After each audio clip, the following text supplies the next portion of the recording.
ษาธิการจังหวัดแพร่จิตแน่วแน่บริการการศึกษาบูรณาการทำงานยั่งยืนมาการศึกษาก้าวนำทีมทำงานรับผิดชอบเป็นใจในหน้าที่เทคโนโลยีมีใช้ในทุกด้านประสิทธิภาพเชิงพื้นที่การจัดการบริหารราชรัฐพัฒนางานก้าวไกลศตวรรษ21ประดุจเป็นเม็ดงามด้านศึกษาสร้างภาพเพียรเรียนรู้สู่ประชาการศึกษายกระดับประทับใจสวัสดีค่ะท่านผู้ฟังท่านผู้ชมที่เคารพทุกท่านกลับมาพบกันเช่นเคยนะคะกับรายการร้อยเรื่องราวข่าวสารเมืองแพร่ช่วงข่าวสารการศึกษาเมืองแพร่ค่ะวันนี้วันอังคารนะคะวันอังคารที่3มีนาคม2569นะคะเป็นวันหยุดนักขัตฤกษ์นะคะซึ่งเป็นวันสำคัญของชาวพุทธศาสนิกชนนะคะก็คือวันมาฆบูชานะคะวันนี้ก็ตั้งแต่เช้านะคะทุกท่านก็ได้ไปทำบุญกันนะคะก็ถือโอกาสนี้นะคะก็นำความสดชื่นแล้วก็เอาบุญมาฝากกับทุกท่านด้วยนะคะค่ะวันนี้นะคะมีเรื่องราวข่าวสารนะคะในแวดวงการศึกษาในห้วงสัปดาห์ที่ผ่านมาฝากกับท่านผู้ฟังท่านผู้ชมเช่นเคยนะคะข่าวแรกขออนุญาตไปที่ข่าวของทางสำนักงานศึกษาธิการจังหวัดแพร่กันก่อนนะคะเมื่อสัปดาห์ที่ผ่านมานะคะเราวันที่26กุมภาพันธ์2569นะคะทางสำนักงานศึกษาธิการจังหวัดแพร่นะคะได้จัดพิธีทำบุญแล้วก็เปิดอาคารของทางสำนักงานศึกษาธิการจังหวัดแพร่นะคะท่านที่เคยเดินทางไปติดต่อราชการกับทางสำนักงานศึกษาธิการจังหวัดแพร่นะคะสำนักงานศึกษาธิการจังหวัดแพร่ของเราตั้งอยู่ที่หมู่ที่2ตำบลป่าแมดอำเภอเมืองแพร่จังหวัดแพร่นะคะซึ่งในปี2568นะคะสำนักงานศึกษาธิการจังหวัดแพร่ก็ได้รับการจัดสรรงบประมาณจากทางกระทรวงศึกษาธิการนะคะอยู่ที่ประมาณ18ล้านบาทเศษนะคะได้ก่อสร้างอาคารสำนักงานขึ้นนะคะเป็นอาคาร3ชั้นนะคะซึ่งเดิมทีเราใช้ในส่วนของหอประชุมของทางสำนักงานศึกษาธิการจังหวัดแพร่นะคะจัดทำเป็นอาคารสำนักงานชั่วคราวทำการอยู่นะคะเมื่อปีที่ผ่านมานะคะก็ได้มีการก่อสร้างอาคารสำนักงานนะคะแล้วก็เสร็จสิ้นเป็นที่เรียบร้อยนะคะเมื่อวันที่26กุมภาพันธ์2569ที่ผ่านมานะคะก็ได้จัดพิธีทำบุญแล้วก็เปิดอาคารสำนักงานของทางสำนักงานศึกษาธิการจังหวัดแพร่นะคะซึ่งเราได้รับเกียรติจากท่านดร.วีระแข็งกสิการค่ะท่านรองปลัดกระทรวงศึกษาธิการนะคะท่านให้เกียรติมาเป็นประธานในพิธีเปิดอาคารสำนักงานของเรานะคะโดยในส่วนของประธานฝ่ายสงฆ์นะคะก็คือพระราชเขมากรเจ้าคณะจังหวัดแพร่นะคะรองศาสตราจารย์ดร.พระราชเขมากรนะคะเจ้าอาวาสวัดพระบาทมิ่งเมืองวรวิหารนะคะเป็นประธานพิธีสงฆ์นะคะทั้งนี้ก็มีในส่วนของหัวหน้าส่วนราชการนะคะหน่วยงานภาคีเครือข่ายแล้วก็ผู้ทรงคุณวุฒิทางด้านการศึกษารวมไปถึงบุคลากรทางการศึกษานะคะเข้าร่วมพิธีในครั้งนี้รวมไปถึงอดีตท่านศึกษาธิการจังหวัดแพร่นะคะโดยเฉพาะท่านดร.สิริพันธ์ขวัญอ่อนนะคะท่านเป็นอดีตศึกษาธิการจังหวัดแพร่แล้วก็ถือว่าเป็นผู้ที่มีส่วนในการริเริ่มในการก่อสร้างนะคะตั้งแต่หาสถานที่นะคะในการจัดสร้างอาคารสำนักงานศึกษาธิการจังหวัดแพร่นะคะซึ่งที่ดินของทาง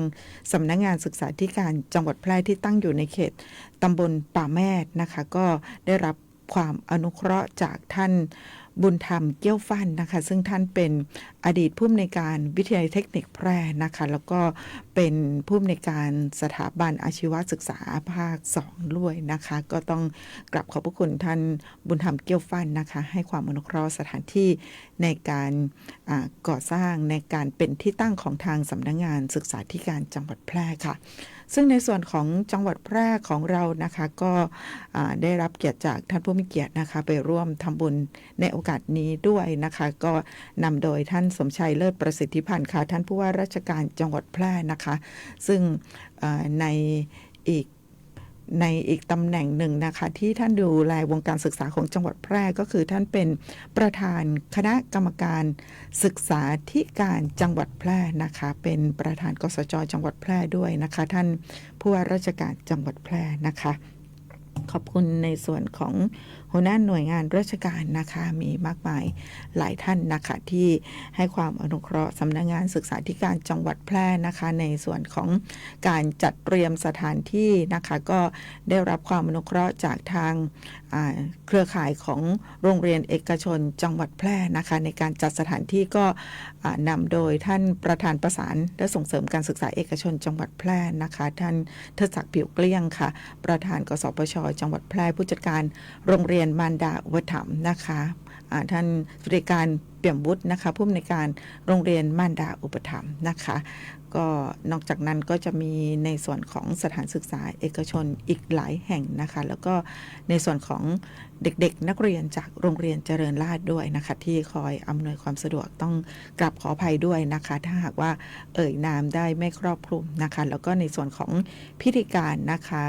โดยทางมหาวิทยาลัยมหาจุฬาลงกรณราชวิทยาลัยวิทยาเขตแพร่นะคะรวมไปถึงท่านดร.รวิโรจน์ ศรีคำพาที่มาเป็นศาสนาพิธีกรให้ด้วยค่ะกราบขอบพระคุณทุกท่านมาณโอกาสนี้เป็นอย่างสูงนะคะไปอีกเรื่องหนึ่งนะคะก็คือ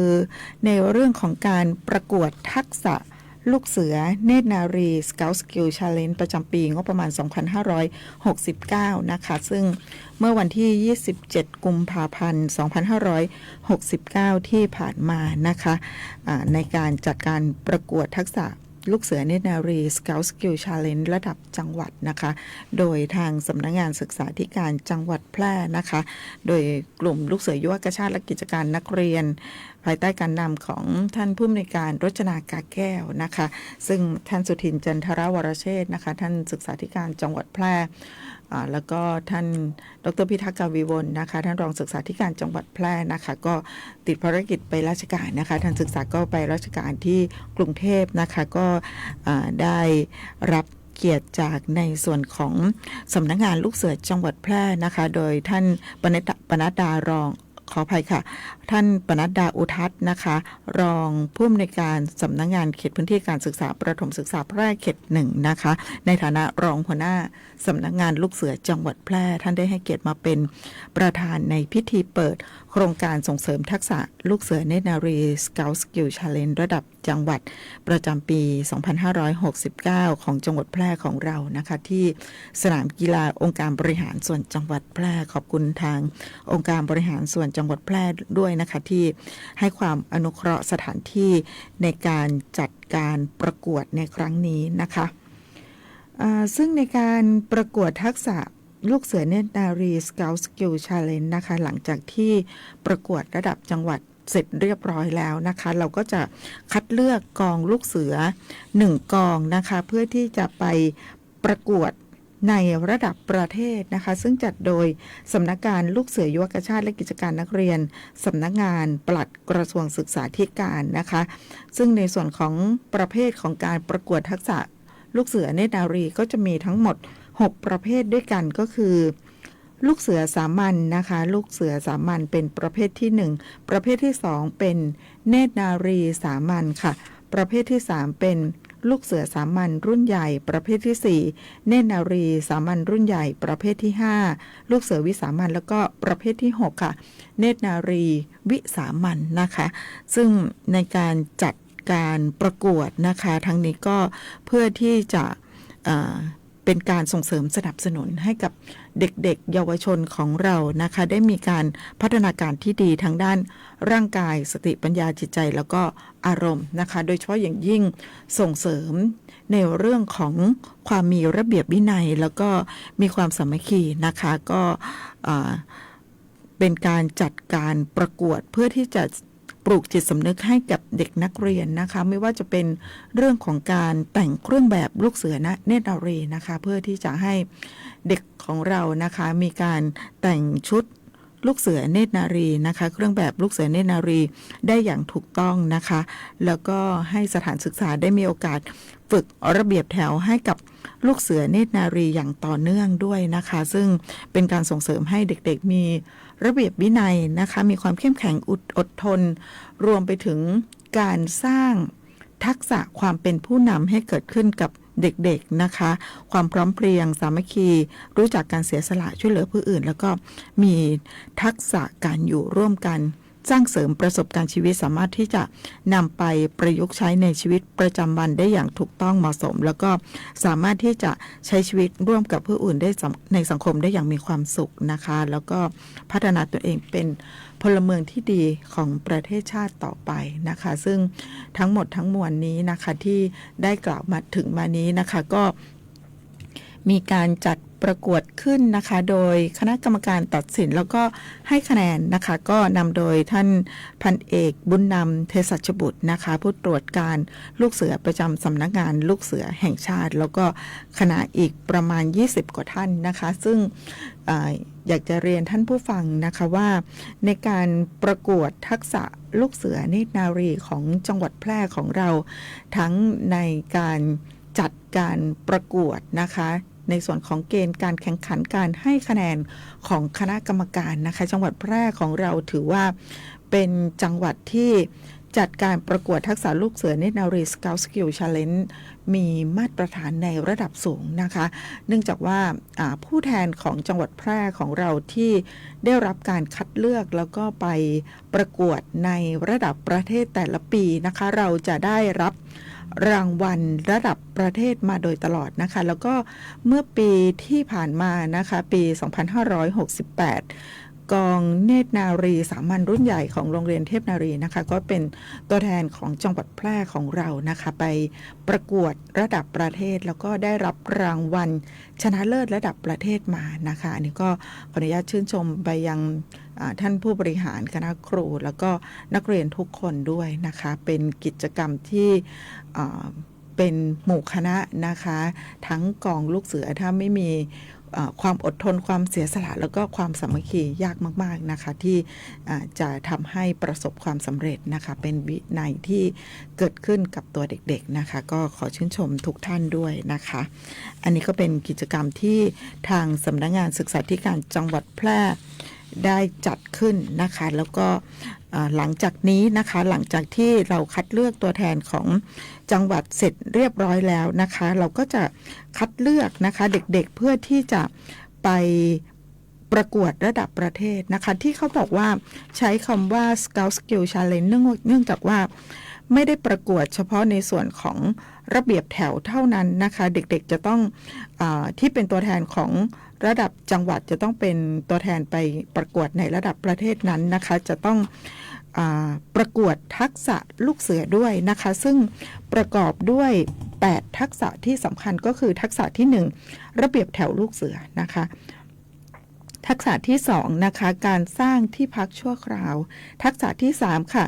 การประกอบอาหารชาวค่ายทักษะที่4การจัดทำคลิปสั้นนะคะอันนี้มีความทันสมัยมากขึ้นนะคะก็คือทักษะของ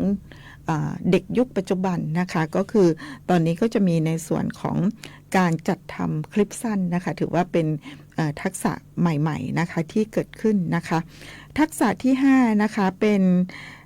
ทักษะศิลปะการออกแบบนะคะทักษะที่6ค่ะทักษะการใช้แผนที่แล้วก็เข็มทิศทักษะที่7นะคะการสร้างแบบจำลองงานบุกเบิกหรือว่าโมเดลนะคะแล้วก็ทักษะที่8ก็คือทักษะนักดนตรีนะคะทั้งหมด8ทักษะนี้นะคะรวมทั้งหมด100คะแนนนะคะไม่ใช่ประกวดเฉพาะระเบียบแถวอย่างเดียวนะคะเพราะฉะนั้นเด็กๆนะคะที่ ไปร่วมประกวดระดับประเทศแล้วก็คว้ารางวัลระดับประเทศมาสุดยอดมากๆนะคะเพราะว่าน้องๆของเราจะมีทักษะรอบด้านอย่างที่ได้กล่าวไปก็คือทั้ง8ทักษะนะคะก็ส่งกำลังใจให้สำหรับตัวแทนของจังหวัดแพร่ที่จะเข้าร่วมประกวดระดับชาติในปีนี้ด้วยนะคะแล้วก็ขอส่งกำลังใจแล้วก็ลุ้นให้เด็กๆนะคะได้คว้าชัยชนะกลับมานะคะให้กับชาวจังหวัดแพร่ของเรานะคะไปที่ข่าวที่3นะคะเป็นการดำเนินการสอบ NT นะคะของเด็กนักเรียนชั้นประถมศึกษาปีที่3นะคะซึ่งในวันที่ 25 กุมภาพันธ์ 2568 ที่ผ่านมานะคะนักเรียนระดับชั้นประถมศึกษาปีที่3นะคะก็ได้มีการสอบ NT เป็นการประเมินคุณภาพผู้เรียนของเด็กนักเรียนชั้นประถมศึกษาปีที่3นะคะสอบพร้อมกันทั่วประเทศนะคะในส่วนของสำนักงานศึกษาธิการจังหวัดแพร่ก็กำกับดูแลนะคะในส่วนของโรงเรียนเอกชนในจังหวัดแพร่ของเรานะคะซึ่งท่านสุทินจันทรวรเชษฐ์นะคะท่านศึกษาธิการจังหวัดแพร่ท่านก็ได้มอบหมายให้ท่านดร.พิทักษ์ กวีวลค่ะท่านรองศึกษาธิการจังหวัดแพร่พร้อมด้วยผอ.ยานิสายองแก้วนะคะผู้อำนวยการกลุ่มส่งเสริมการศึกษาเอกชนนะคะพร้อมด้วยคณะศึกษานิเทศแล้วก็บุคลากรทางการศึกษาของทางสำนักงานศึกษาธิการจังหวัดแพร่นะคะในการตรวจเยี่ยมสนามสอบนะคะของโรงเรียนเอกชนในจังหวัดแพร่นะคะที่จัดการสอบ NT นะคะหรือว่าการสอบการประเมินคุณภาพผู้เรียนชั้นประถมศึกษาปีที่3ปี 2568นะคะของโรงเรียนเอกชนในจังหวัดแพร่ของเรานะคะหลังจากนั้นนะคะเมื่อวันที่28กุมภาพันธ์ก็คือวันเสาร์ที่ผ่านมานะคะ28กุมภาพันธ์2569นะคะก็มีการตรวจข้อสอบนะคะซึ่งนำโดยท่านดร.พิทักษ์ กวีวลนะคะดำเนินการขึ้นที่ในส่วนของสำนักงานศึกษาธิการจังหวัดแพร่นะคะก็มีการประชุมคณะกรรมการนะคะซึ่งมีการตรวจข้อสอบกันที่สำนักงานศึกษาธิการจังหวัดแพร่นะคะก็มีในส่วนของทางศึกษานิเทศนะคะแล้วก็บุคลากรทางการศึกษารวมไปถึงคณะกรรมการการตรวจนะคะของโรงเรียนเอกชนทุกแห่งของจังหวัดแพร่นะคะเพื่อที่จะทำให้การสอบ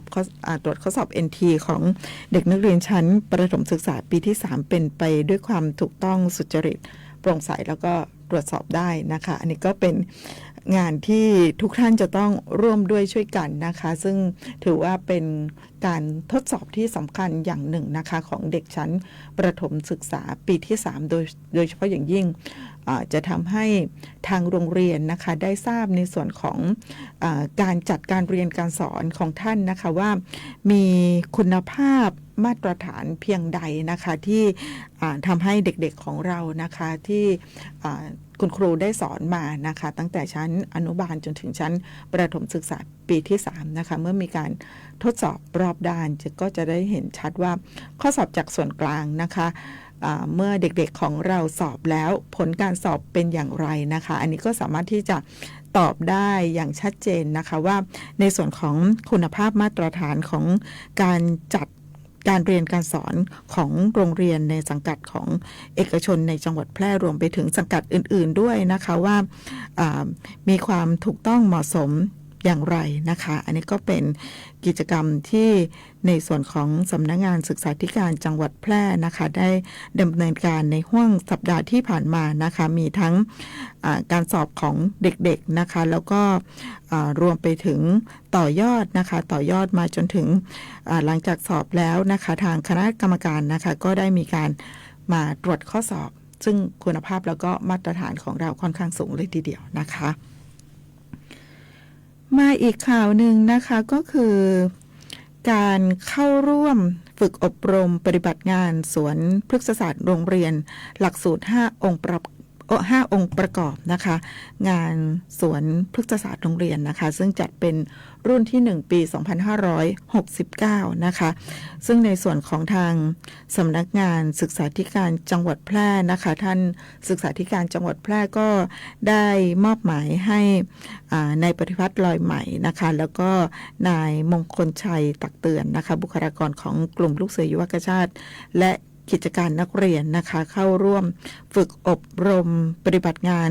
สวนพฤกษศาสตร์โรงเรียนหลักสูตร5 องค์ประกอบนะคะซึ่งในส่วนของศูนย์ประสานงานอพสทของมหาวิทยาลัยแม่โจ้แพร่เฉลิมพระเกียรตินะคะจัดขึ้นระหว่างวันที่23ถึง26 กุมภาพันธ์ 2569 ที่ผ่านมานะคะซึ่ง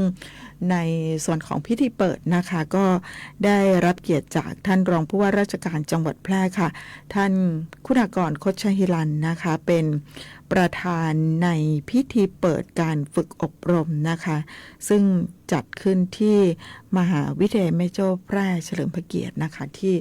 อำเภอร้องกวางจังหวัดแพร่นะคะถือว่าเป็นโครงการดีๆนะคะที่ทางแม่โจ้แพร่จัดขึ้นนะคะเป็นการอบรมปฏิบัติงานสวนพฤกษศาสตร์โรงเรียนนะคะซึ่งในส่วนของสำนักงานศึกษาธิการจังหวัดแพร่นะคะก็ได้มีการดำเนินการในเรื่องนี้นะคะซึ่งบุคลากรของทางสำนักงานศึกษาธิการจังหวัดแพร่นำโดยท่านผู้อำนวยการกลุ่มนะคะท่านผอ.รจนากาแก้วแล้วก็บุคลากรของกลุ่มลูกเสือยุวกชาติและกิจการนักเรียนซึ่งดูแลรับผิดชอบงานสวนพฤกษศาสตร์โรงเรียนนะคะก็จะได้มีองค์ความรู้นะคะเพื่อที่จะได้มาดำเนินการนะคะในการต่อยอดแล้วก็ขยายผลให้กับทุกโรงเรียนในจังหวัดแพร่นะคะซึ่งในการอบรมในครั้งนี้นะคะก็มีสถานศึกษาทุกสังกัดนะคะในจังหวัดแพร่เข้าร่วมการอบรมในครั้งนี้โดยพร้อมเพรียงกันนะคะอันนี้ก็เป็นกิจกรรมที่เกิดขึ้นในช่วงที่ผ่านมานะคะไปอีกเรื่องหนึ่งนะคะกิจกรรมเมื่อวานนี้ของทางสำนักงานศึกษาธิการจังหวัดแพร่ก็คือเมื่อวานนี้นะคะวันที่2 มีนาคม 2569นะคะสำนักงานศึกษาธิการจังหวัดแพร่นะคะก็ได้มีการจัดกิจกรรมก็คือในส่วนของการจัดอบรมเชิงปฏิบัติการหลักสูตรออนไลน์การใช้งานระบบสารสนเทศ Thailand Zero Dropout หรือว่าครูกอนะคะเป็นหลักสูตร Training of the Trainer นะคะซึ่งมีบุคลากรของทางสำนักงานศึกษาธิการจังหวัดแพร่สังกัดในส่วนขององค์กรปกครองส่วนท้องถิ่นนะคะสังกัดของสำนักงานพัฒนาสังคมและความมั่นคงของมนุษย์จังหวัดแพร่สังกัดสำนักงานส่งเสริมการเรียนรู้ประจำจังหวัดแพร่แล้วก็ในส่วนของศูนย์ส่งเสริมการเรียนรู้ระดับอำเภอทั้ง8อำเภอนะคะเข้าร่วมในการอบรมในครั้งนี้นะคะซึ่งการอบรมในครั้งนี้ก็เป็นการขยายผลนะคะก็คือเมื่อวันที่6 กุมภาพันธ์ วันที่16 กุมภาพันธ์ 2569 ที่ผ่านมานะคะทางสำนักงานศึกษาธิการจังหวัดแพร่ได้ดำเนินการในส่วนของพิธีลงนามบันทึกความร่วมมือหรือว่า MOU นะคะหน่วยงานในระดับจังหวัดโดยมีท่านผู้ว่าราชการจังหวัดแพร่เป็นประธานในพิธีนะคะรวมไปถึงมีการประชุมชี้แจงการขับเคลื่อนการแก้ไขปัญหาเด็กและเยาวชนนอกระบบการศึกษาให้กลายเป็นศูนย์หรือว่า Thailand Zero Dropout ของจังหวัดแพร่ขึ้นนะคะที่โรงแรมแพร่นครานะคะหลังจากนั้นนะคะเราก็มีการอบรมครูกอนะคะซึ่งในส่วนของการอบรมครูกอในครั้งนี้นะคะเป็นการอบรมออนไลน์นะคะซึ่งเราได้รับความอนุเคราะห์มาจากทางทีมวิทยากรจากกสศก็คือกองทุนเพื่อความเสมอภาคทางการศึกษานะคะเมื่อวานนี้มีการออนไลน์สำหรับโรงเรียนขออภัยค่ะสำหรับจังหวัดนะคะที่เข้าร่วมการอบรมในครั้งนี้พร้อมกันทั้งหมด9 จังหวัดด้วยกันนะคะจังหวัดแพร่ของเราก็เป็นหนึ่งในนั้นนะคะสำหรับการอบรมการใช้งานระบบสารสนเทศซึ่ง เราจะมีการขยายผลไปยังผู้ที่ปฏิบัติหน้าที่ในทุกตำบลนะคะเพื่อที่จะดูแลช่วยเหลือเด็กๆที่อยู่ในพื้นที่จังหวัดแพร่ของเรานะคะที่หลุดออกจากระบบการศึกษานะคะให้ได้รับการดูแลแล้วก็กลับเข้าสู่ระบบการศึกษานะคะตอนนี้ในส่วนของทีมวิทยากรครูกจังหวัดกำลังมีการอบรมกันอยู่นะคะเมื่อวานนี้วันที่2มีนาคม2569ที่ผ่านมานะคะหลักสูตรแรกก็คือในส่วนของหลักสูตรออนไลน์สำหรับวิทยากรพี่เลี้ยงผู้ดูแลระบบแอดมินนะคะเมื่อวานนี้ก็ได้ไปรู้จักระบบของกสศหรือว่ากองทุนเพื่อความเสมอภาคทางการศึกษานะคะในการเข้าไปดูแลระบบนะคะก็คือผู้จัดการระบบก็คือแอดมินระดับตำบลนะคะเดี๋ยวจะต้องดำเนินการอย่างไรกันบ้างสามารถที่จะเพิ่มข้อมูลแก้ไขข้อมูลลดเพิ่มอย่างไรนะคะเรามีข้อมูลเด็กนักเรียนที่หลุดออกจากระบบการศึกษาในพื้นที่ของเราอย่างไรนะคะก็ในส่วนของผู้ดูแลระบบ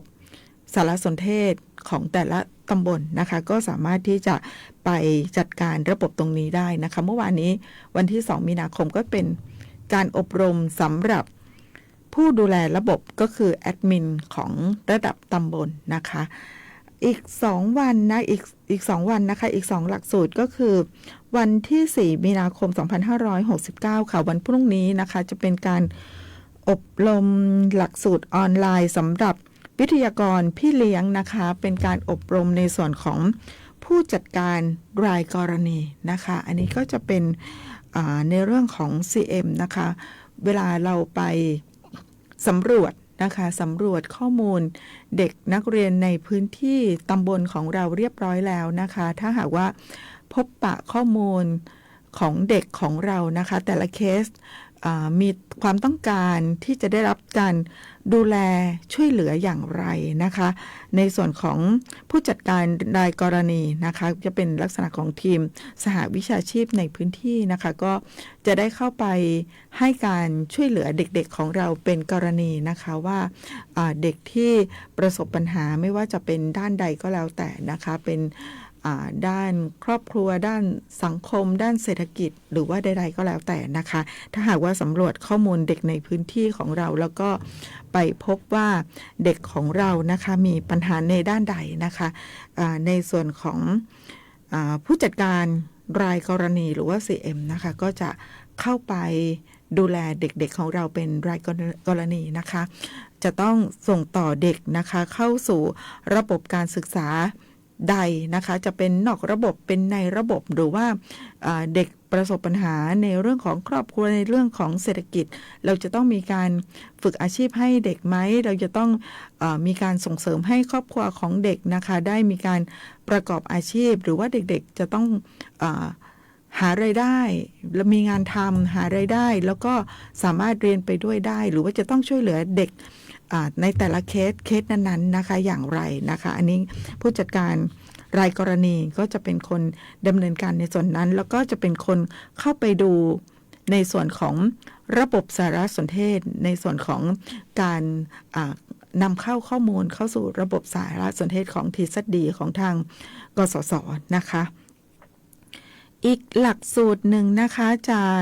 จัดวันที่5มีนาคม2569นะคะเป็นหลักสูตรออนไลน์สำหรับวิทยากรพี่เลี้ยงผู้สำรวจนะคะอันนี้ก็จะเป็นผู้สำรวจนะคะก็คาดว่าในแต่ละตำบลนะคะผู้ที่จะทำหน้าที่นี้ได้ค่อนข้างดีก็น่าจะเป็นครูสกร.แต่ละตำบลนะคะเนื่องจากว่าค่อนข้างจะรู้จักพื้นที่แล้วก็มีการเข้าถึงมีการลงพื้นที่ในการติดตามเด็กๆนะคะเพื่อที่จะมาศึกษาต่อในส่วนของนอกระบบการศึกษานะคะเพราะฉะนั้นก็อาจจะมีในส่วนของครูสกร.ระดับตำบลเป็นหลักนะคะในการทำหน้าที่เป็นผู้สำรวจข้อมูลตรงนี้ของแต่ละตำบลนะคะวันที่5มีนาคม2569ที่ผ่านมานะคะก็มีการอบรมนะคะให้ความรู้ในส่วนของหลักสูตรออนไลน์สำหรับวิทยากรพี่เลี้ยง ผู้สำรวจนะคะตอนนี้เราอบรมไปแล้วทั้งหมดมันมีทั้งหมด3หลักสูตรนะคะก็คือผู้ดูแลระบบแอดมินนะคะแล้วก็พี่เลี้ยงผู้จัดการรายกรณีนะคะแล้วก็พี่เลี้ยงผู้สำรวจนะคะทั้ง3หลักสูตรนี้หลังจากที่ทีมวิทยากรครูก่อนะคะได้อบรมเรียบร้อยแล้วนะคะหลังจากนี้ก็จะมีในส่วนของกสศนะคะก็จะมีการขยายผลให้กับทีมลูกไก่ แม่ไก่อบรมไปแล้วนะคะก็จะมีการขยายผลให้กับลูกไก่ก็คือผู้ที่ปฏิบัติงานในพื้นที่นะคะผู้ที่ปฏิบัติงานในพื้นที่ซึ่งทางสำนักงานศึกษาธิการจังหวัดแพร่ก็จะได้ประสานกับทางกองทุนเพื่อความเสมอภาคทางการศึกษานะคะในส่วนของทางวิทยากรแล้วก็วันเวลาที่จะอบรมให้ผู้ที่จะปฏิบัติงานในพื้นที่ได้อบรมในส่วนของระบบสารสนเทศนะคะเพื่อที่จะได้ดูแลเด็กๆเยาวชนของจังหวัดแพร่ของเรานะคะที่อาจจะมีความเสี่ยงหรือว่าหลุดออกจากระบบการศึกษาต่อไปนะคะอันนี้ก็เป็นกิจกรรมในส่วนของ Thailand Zero Dropout ของจังหวัดแพร่หรือว่า TZD ของจังหวัดแพร่ที่ทางสำนักงานศึกษาธิการจังหวัดแพร่ร่วมกับหน่วยงานทางการศึกษาแล้วก็หน่วยงานภาคีเครือข่ายในการดำเนินการกันอยู่นะคะตอนนี้ในส่วนของชุดข้อมูลนะคะอาจจะตอนนี้แต่ละสังกัดก็อาจจะมีการดำเนินงานนะคะแล้วก็มีข้อมูลเป็นของตนเองนะคะแต่ว่าในการบูรณาการการทำงานร่วมกันนะคะก็จะทำให้ในส่วนของจังหวัดแพร่ของเรามีชุดข้อมูลเดียวกันแล้วก็บูรณาการการทำงานร่วมกันนะคะโดยเฉพาะอย่างยิ่งผู้นำชุมชนในพื้นที่นะคะก็จะมีส่วนช่วยมากๆนะคะในการดูแลนะคะทั้งในส่วนของฝ่ายบริหารแล้วก็ฝ่ายปกครองนะคะไม่ว่าจะเป็นในส่วนของเทศบาลองค์การบริหารส่วนตอนบนหรือว่าในส่วนของท่านกำนันผู้ใหญ่บ้านนะคะทางหน่วยงานต่างๆรวมไปถึงบุคลากรที่ดำเนินการในเรื่องของทฤษฎีในพื้นที่นะคะก็คงจะได้มีโอกาสได้ประสานความร่วมมือกับทุกท่านนะคะรวมไปถึงพี่น้องประชาชนในพื้นที่ทุกท่านก็มีส่วนในการให้ข้อมูลนะคะเพื่อที่จะดูแลช่วยเหลือเด็กๆของเราที่อาจจะมีความเสี่ยงหรือว่าหลุดออกจากระบบการศึกษาให้เขาได้มีโอกาสนะคะมีความเสมอภาคแล้วก็มีความทัดเทียมกับคนอื่นนะคะมาอีกข่าวหนึ่งขออนุญาตทิ้งท้ายที่โครงการโรงเรียนสุขภาวะปีการศึกษา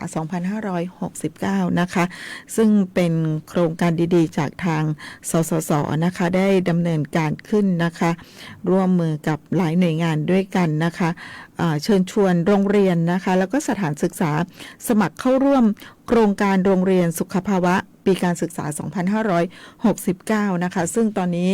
ในส่วนของคุณแอนปณิสานะคะได้ประสานกับทางสำนักงานศึกษาธิการจังหวัดแพร่มาว่าแจ้งมาว่าทางสสสแจ้งมาว่ามีการขยายวันรับสมัครนะคะถ้าหากท่านเห็นในส่วนของรายละเอียดอินโฟที่ทางสำนักงานศึกษาธิการจังหวัดแพร่ได้โพสต์ประชาสัมพันธ์นะคะที่เพจ Facebook ของทางสำนักงานศึกษาธิการจังหวัดแพร่ก็อาจจะเห็นได้ว่าหมดเขตรับสมัครตั้งแต่วันที่ 28 กุมภาพันธ์ 2569 นะคะตอนนี้ได้รับแจ้งมาว่าทางสสสนะคะได้ขยายเวลาเพิ่มเติมนะคะสำหรับสถานศึกษาที่มีความสนใจจะสมัครเข้าร่วมโครงการโรงเรียนสุขภาวะปีการศึกษา 2569 นะคะซึ่งเป็นโครงการที่น่าสนใจมากๆนะคะสำหรับการสนับสนุนที่ทางโรงเรียนหรือว่าสถานศึกษาที่จะเข้าร่วมโครงการได้รับก็คือสามารถที่จะเข้าร่วมอบรมเสริมศักยภาพจัดทำแผนงานสร้างเสริมสุขภาวะนักเรียนได้ฟรีนะคะมีในส่วนของสื่อการสอนจัดกิจกรรมแล้วก็เครื่องมือประเมินผลนะคะแล้วก็มีทุนอุปถัมภ์จากทางสสสให้นะคะสถานศึกษาละ 40,000 บาทต่อปีการศึกษานะคะแห่งละ 40,000 บาทต่อ1ปีการศึกษานะคะแล้วก็ในส่วนของการดำเนินการก็จะมีในส่วนของกรุ๊ปไลน์นะคะแล้วก็โค้ชให้คำปรึกษารวมทั้งสามารถที่จะมีโอกาสได้พบปะผู้เชี่ยวชาญใน กิจกรรม Health Talk นะคะซึ่งทางบุคลากรทางการศึกษาทางคณะครูนะคะสามารถที่จะเข้าเลือกตามประเด็นที่สนใจได้นะคะซึ่งในส่วนของการรับสมัครนะคะก็ตอนนี้ยังขยายเวลานะคะท่านสามารถที่จะสอบถามรายละเอียดนะคะท่านที่สนใจนะคะสถานศึกษาที่สนใจที่จะสมัครเข้าร่วมโครงการโรงเรียนสุขภาวะปีการศึกษา 2569 นะคะไปดูได้ที่เพจ Facebook ของทางสำนักงานศึกษาธิการจังหวัดแพร่นะคะของเราลงประชาสัมพันธ์ไว้นะคะซึ่งตรงนั้นจะมีช่องทางในการติดต่อสอบถามนะคะมี QR Code ให้ท่านได้อ่านรายละเอียดแล้วก็กรอกใบสมัครได้นะคะถ้าหากว่าท่านดูรายละเอียดที่ QR Code เสร็จเรียบร้อยแล้วนะคะถ้าหากว่าท่านสนใจหรือว่ามีข้อสงสัยประการใดนะคะท่านสามารถที่จะติดต่อสอบถามนะคะมีทั้งช่องทางของ Gmail นะคะแล้วก็ของอีเมลนะคะของอีเมลรวมไปถึงหมายเลขโทรศัพท์นะคะให้ทุกท่านได้ติดต่อสอบถามขอรายละเอียดเพิ่มเติมได้นะคะส่วนเงื่อนไขของสถานศึกษาท่านอาจจะสงสัยว่าจะต้องเป็นขนาดไหนอย่างไรกันบ้างนะคะสำหรับสถานศึกษานะคะมีทั้งขนาดเล็กหรือขนาดกลางนะคะสามารถที่จะเข้าร่วมอบรมเสริมสร้างศักยภาพแล้วก็ทำแผนแล้วก็ส่งแผนดำเนินงานสร้างเสริมสุขภาวะของโรงเรียนได้นะคะแล้วก็มีรายละเอียดต่างๆอยู่ในเพจ Facebook นะคะสามารถเข้าไปเยี่ยมชมแล้วก็ไปดูรายละเอียดเพิ่มเติมกันได้นะคะก็มีเกณฑ์ด้วยนะคะเกณฑ์ในการคัดเลือกนะคะแล้วก็ในส่วนของ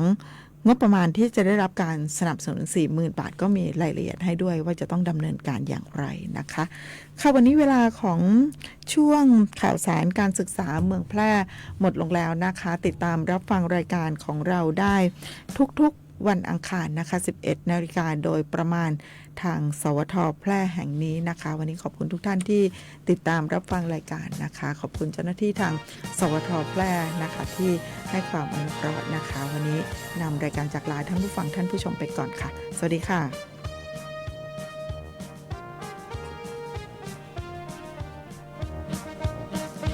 สำนักงานศึกษาธิการจังหวัดแพร่